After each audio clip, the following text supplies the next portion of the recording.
So my name's Kane Farmer, and my class project is on the efficacy of Beauveria bassiana in bark beetle management within silviculture.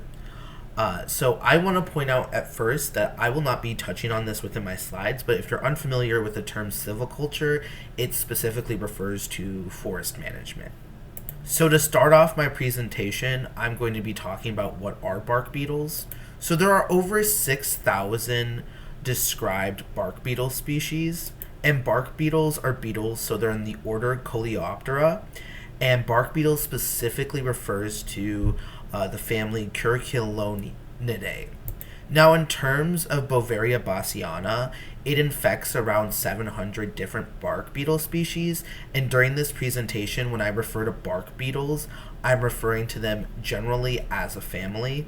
However, I did think it was important to outline two very important bark beetle species that commonly cause severe economic damage to forest systems. Among those two species are the mountain pine beetle and the spruce bark beetle.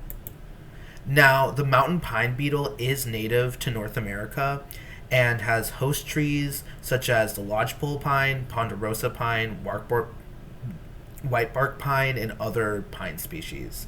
However, the spruce bark beetle is native to Europe and causes severe economic loss to European spruce trees such as the Norway spruce.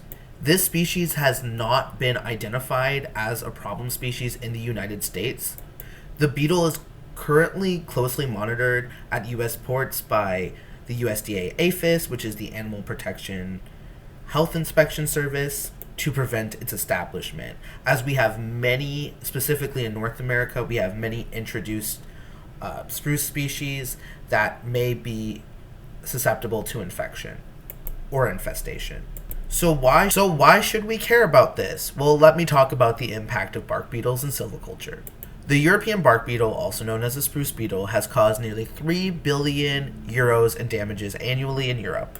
Timber harvested from bark beetle infested trees, on average, due to the degradation of wood and therefore wood quality, are sold for 20% to 40% less than non-bark beetle infested wood. And I would like to mention that these numbers specifically come from the damage in Minnesota. There's also been research conducted that bark beetle outbreaks have led to losses in forest carbon sequestration, which totals to over 300 million tons of CO2. Also, bark beetle infestations can cause increased susceptibility to fire. Now you may be asking yourself, well, what is a biological control method that we can use to control bark beetle infestations? Well, let me tell you something. There is a lovely fungal species called Beauveria bassiana. Now, I'm not going to go into a huge tangent on fungal biology, but I feel like this would be good to know. So, Beauveria bassiana is in the family Cordyceps,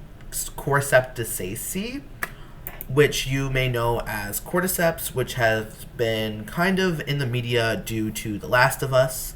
Beauveria bassiana is the asexual form of Cordyceps bassiana. There is not much known about Cordyceps bassiana, and cordyceps species usually have one individual host, which is what makes the asexual form of Beauveria bassiana very interesting, as it is a host to over 700 different insect species, particularly bark beetles. It is one of the most well-studied entomopathogenic fungi and has been used mostly as a commercial myco-insecticide in Europe, and is used broadly more in agriculture rather than in forestry.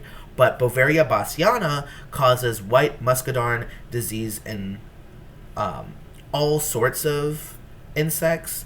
It has a host, I think, of a little over 800, most of those being bark beetles, but there is not a lot of information, particularly on its host range. So how does Beauveria bassiana infect bark beetles? Well, I have this really confusing life cycle flowchart, and I'm going to explain it a little bit easier. All you really need to know is that the spores insert into the insect cuticle and then penetrate the exoskeleton, and so the hyphae, which is what are those little strings that create mycelium, proliferate throughout the host, and then after that they proliferate all the way through the host, which you can see in that little white caterpillar that's been overrun with mycelium, and then after that it emerges. And you can find Beauveria bassiana typically in soil. It's natural. It occurs pretty much throughout the world.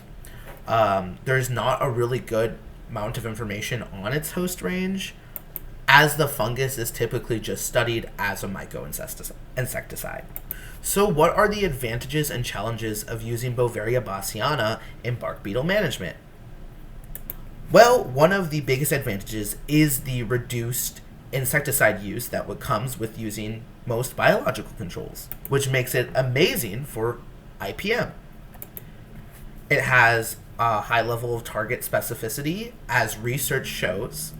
The fungus primarily infects bark beetles without significantly affecting non-target organisms, such as beneficial predators and pollinators.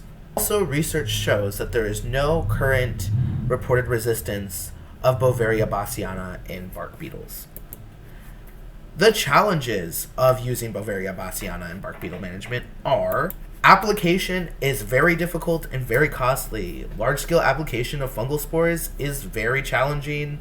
The spores require careful handling and storage to maintain their viability, and they typically use it with spray methods, spraying the roots, spraying the bark, and spraying the branches, and the overall cost for production of fungal pesticides is quite costly. Also, the efficiency in field studies that have been conducted on using Beauveria bassiana in bark beetle management have been very inconsistent, as factors such as temperature, humidity, and UV exposure can significantly affect the viability of the spores, especially when the spores have been reared in laboratory conditions.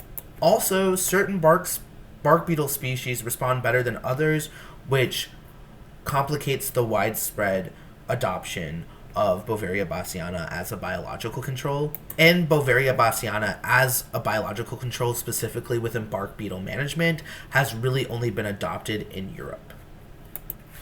You may be asking yourself, is Beauveria bassiana a viable control method? Maybe. While Beauveria bassiana shows great potential as a biological control agent, we're only scratching the surface of its capabilities. But current research shows it reduces our reliance on chemical insecticides, targets bark beetles, without harming beneficial species.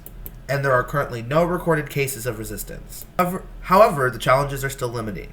We need more research to optimize field application and improving spore formulations. So the use of Beauveria bassiana in silviculture is up to your discretion, as are all biological controls.